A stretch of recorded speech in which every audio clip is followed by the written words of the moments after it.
Halo teman-teman, berjumpa lagi bersama saya, Brother Phil. Kali ini kita kembali menanggapi pernyataan Bangkei. Seperti biasa, setiap kali Bangkei berbicara, selalu ada saja hal yang mengeluarkan bau kebohongan. Ceritanya, ada seorang calon mu'alaf yang datang ke tempat Ipung. Dia mengaku kehilangan arah dan merasa bahwa Islam punya jawabannya. Sebelum kita menanggapi, mari kita lihat dulu videonya.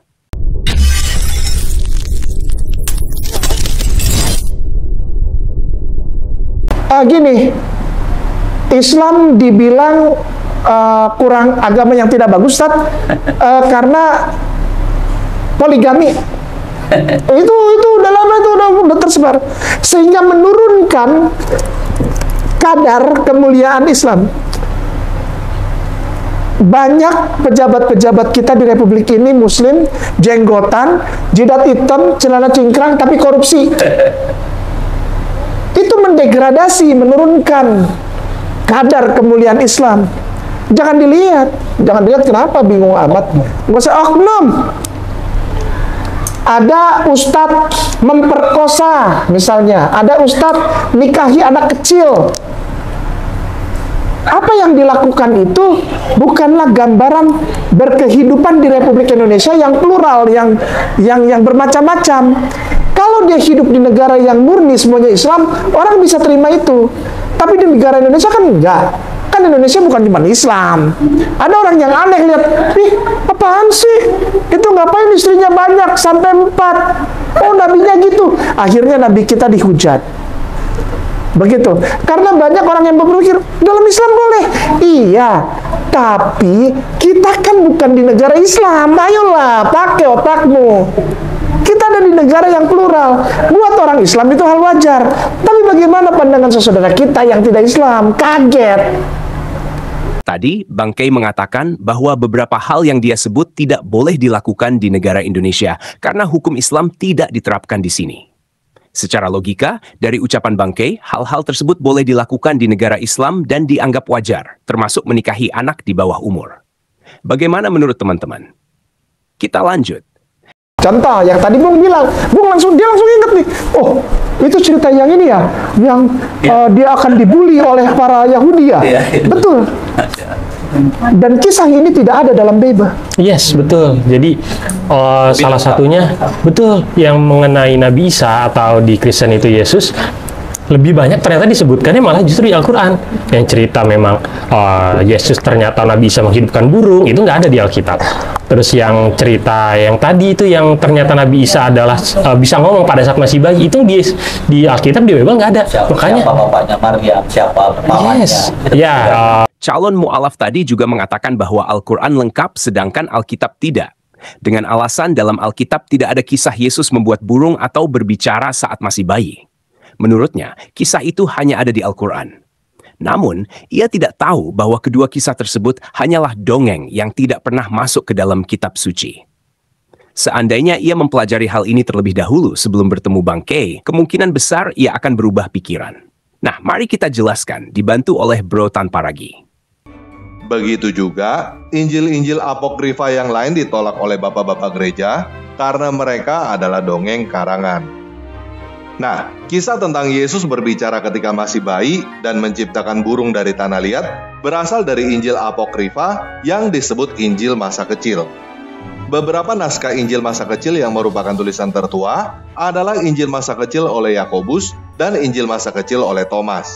Kedua tulisan ini ditulis pada abad kedua, kira-kira 100 tahun setelah kebangkitan Yesus.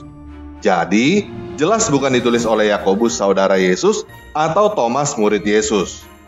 Injil masa kecil ini adalah dongeng yang dikarang karena orang-orang penasaran apa yang terjadi pada Yesus ketika masih anak-anak. Nah, sekitar abad kelima, tersebar Injil masa kecil lain yang disebut versi Suriah.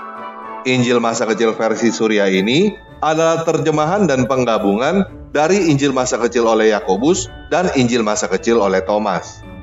Kemudian, Injil masa kecil versi Suriah ini diterjemahkan ke dalam bahasa Arab dan disebut Injil masa kecil versi Arab. Di dalam Injil masa kecil versi Arab, terdapat kisah tentang Yesus berbicara ketika masih bayi dan menciptakan burung dari tanah liat. Selain itu, ada kisah tentang popok Yesus dan air bekas memandikan Yesus menyembuhkan orang sakit. Nah, teman-teman bisa membaca sendiri keseluruhan isi Injil masa kecil versi Arab melalui link yang saya tampilkan. Karena pada video ini, kita hanya akan membaca sebagian isi Injil masa kecil versi Arab yang berisikan kisah-kisah tentang Yesus berbicara ketika bayi dan menciptakan burung dari tanah liat ketika anak-anak. Ternyata, kisah yang menurut calon mu'alaf lengkap dalam Al-Quran itu sebenarnya hanya cerita dongeng, sehingga wajar tidak ada di Alkitab. Namun, di Al-Quran justru disebut sebagai bagian dari kitab suci. Semoga saja calon mu'alaf ini bisa menonton penjelasan ini. Kita lanjut. Janganlah engkau makan buah dari pohon itu yang ada di tengah-tengah taman ini. Jika engkau memakannya, maka engkau melanggar,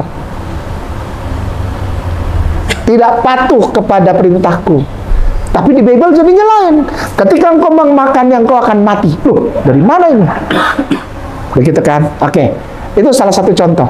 Lalu mulai ada seperjalanan waktu, mulai ada istilah dosa turunan. Allah tidak pernah turunkan dosa turunan. Dosa warisan. Dosa warisan. Turun-temurun setelah Adam menanggung dosa. Bayi baru lahir jebret, udah nanggung dosa dia. Tapi orang yang berbuat merampok apa, kalau sudah percaya Yesus, dibenarkan. Dan ini aneh. Bagaimana kalau bayi yang baru brojol mati? Belum sempat bilang, aku percaya Yesus adalah Tuhan dan Juru Selamatku, dia mati. Masuk ke neraka. Ini Tadi Bang Kay juga membicarakan soal dosa waris. Dari penjelasannya, terlihat ia tidak memahami konsep ini. Dosa waris berarti sifat manusia yang cenderung berbuat dosa sudah melekat sejak lahir. Karena nenek moyang kita telah jatuh dalam dosa. Contohnya, tidak ada anak yang diajarkan untuk berbohong oleh orang tuanya. Namun semua anak pasti pernah berbohong. Dari mana sifat itu datang? Dari natur manusia yang sudah lahir dalam dosa. Dalam Alkitab dijelaskan bahwa seseorang akan dimintai pertanggungjawaban setelah ia mengenal perbedaan antara yang baik dan yang jahat. Anak kecil yang belum mengerti tidak akan dimintai pertanggungjawaban. Sebaliknya, ajaran Nabi dari Bang Kay justru mengatakan bahwa nasib bayi sudah ditentukan masuk surga atau neraka. Salah satu hadis menjelaskan, open quote, Ummul Muminin Aisyah berkata, seorang bayi dari kaum Ansyar yang telah meninggal dibawa kepada Rasulullah Shallallahu Alaihi Wasallam. Beliau mensalatkannya. Aisyah berkata, berbahagialah bayi ini. Ia adalah salah satu burung kecil di surga. Ia belum pernah berbuat kejahatan. Nabi bersabda, tidak seperti itu wahai Aisyah. Allah telah menciptakan surga, menetapkan para penghuninya, dan menciptakan mereka dari tulang rusuk bapak mereka. Allah juga menciptakan neraka, menetapkan para penghuninya, dan menciptakan mereka dari tulang rusuk bapak mereka. Close quote. Artinya, menurut Muhammad, bayi tidak otomatis masuk surga, tetapi sudah ditentukan takdirnya sejak awal. Jadi, Bang Kay justru terpukul oleh argumennya sendiri. Strong Concordance sudah. Spasi H besar H 2287. 2287. Sudah? Sudah. Oke, baik, kebuka ya. Nah, geser ke bawah. Cari strong definition. Kelewatan. Ada strong definition. Agak pelan. Strong info tuh, strong info. Nah, Indonesia ini bisa nggak? Biar dia aja yang baca. Nanti ada huruf Arabnya, baru minta tolong Ustaz. Strong definition, a primitive rod properly to move in a circle. Di bahasa Indonesia bisa kan? Iya, kita lihat dulu ya. Ini nanti saya cerita ini.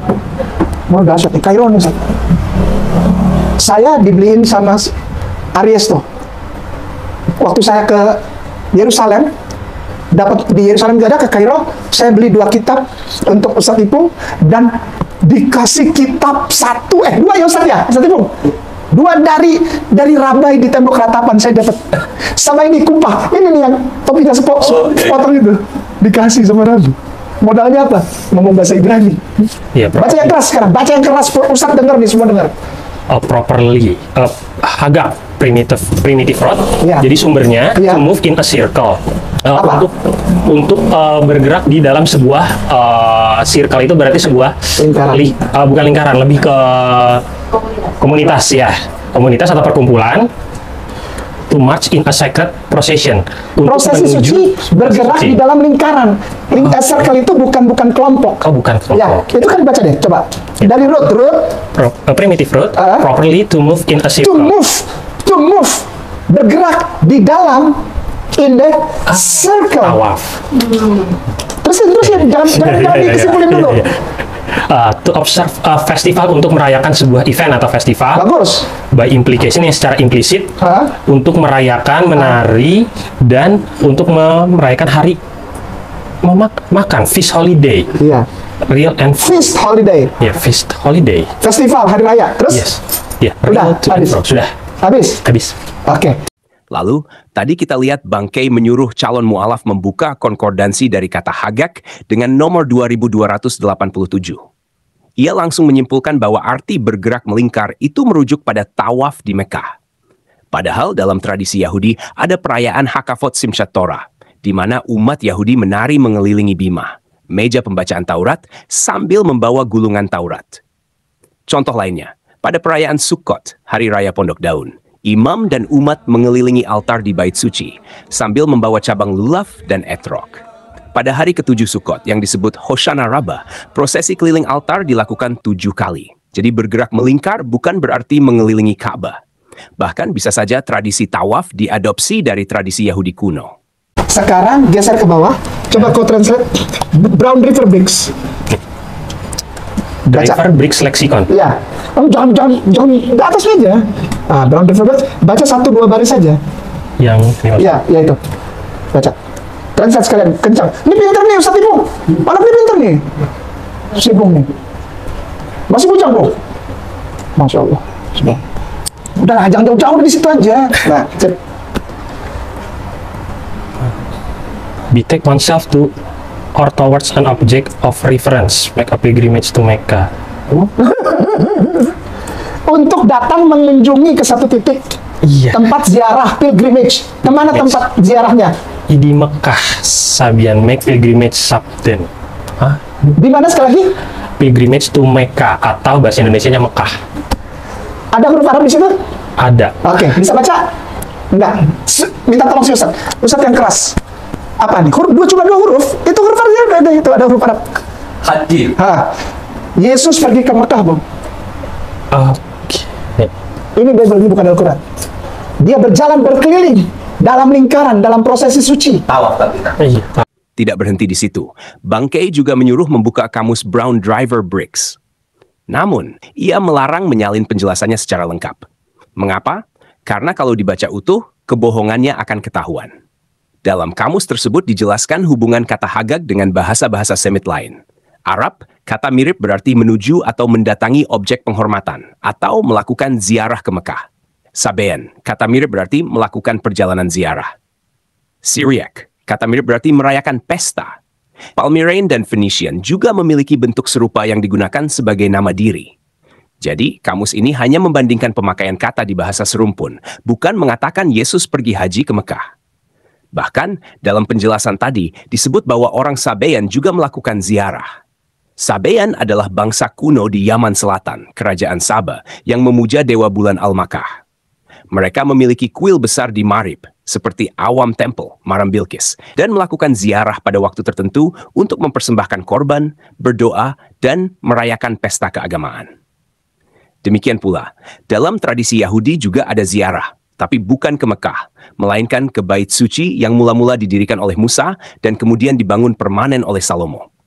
Dalam Keluaran pasal 23 ayat 17 tertulis, open quote, 3 kali setahun semua orang laki-laki di antaramu harus menghadap hadirat Tuhan, Tuhanmu. Close quote.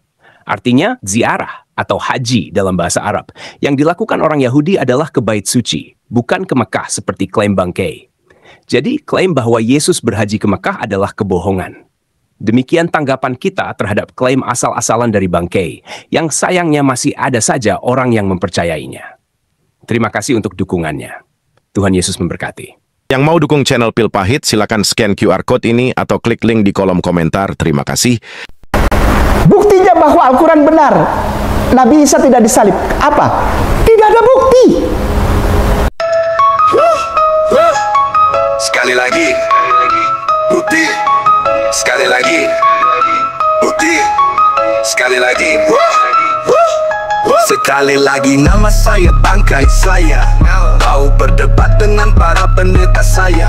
Tidak pakai laptop atau pakai HP. Biar kata hitam tapi saya pintar. Bukti saya valid. Bukti saya valid. Saya akan membuktikannya cuma 10 detik. Bukti Islam benar, Yesus tidak disalib. Ternyata tidak ada bukti. Sekali lagi nama saya bangkai saya. Sengaja tidak jawab pertanyaan saat debat, karena itu strategi saya untuk muslim yang protes. Kalian saja yang debat. Bukti saya valid. Bukti saya valid. Saya akan membuktikannya cuma 10 detik. Bukti Islam benar, Yesus tidak disalib. Ternyata tidak ada bukti. Sekali lagi nama saya bangkai saya. Tidak pusing dengan muslim yang marah-marah. Paparanmu mana? Yuk muslim, jadi pintar yuk, kita pakai otak yuk. Sekali lagi nama saya bangkai saya. Tidak pusing dengan muslim yang marah-marah. Paparanmu mana? Yuk muslim, jadi pintar yuk, kita pakai otak yuk. Bukti saya valid. Bukti saya valid. Saya akan membuktikannya cuma 10 detik. Bukti Islam benar, Yesus tidak disalib. Ternyata tidak ada bukti. Sekali lagi nama saya bangkai saya. Tidak pusing dengan muslim yang marah-marah. Paparanmu mana? Yuk muslim, jadi pintar yuk, kita pakai otak yuk. Bukti saya valid. Bukti saya valid. Saya akan membuktikannya cuma 10 detik. Bukti Islam benar, Yesus tidak disalib. Ternyata tidak ada bukti. Sekali lagi. Bukti. Sekali lagi. Bukti. Sekali lagi. Bukti. Sekali lagi. Bukti.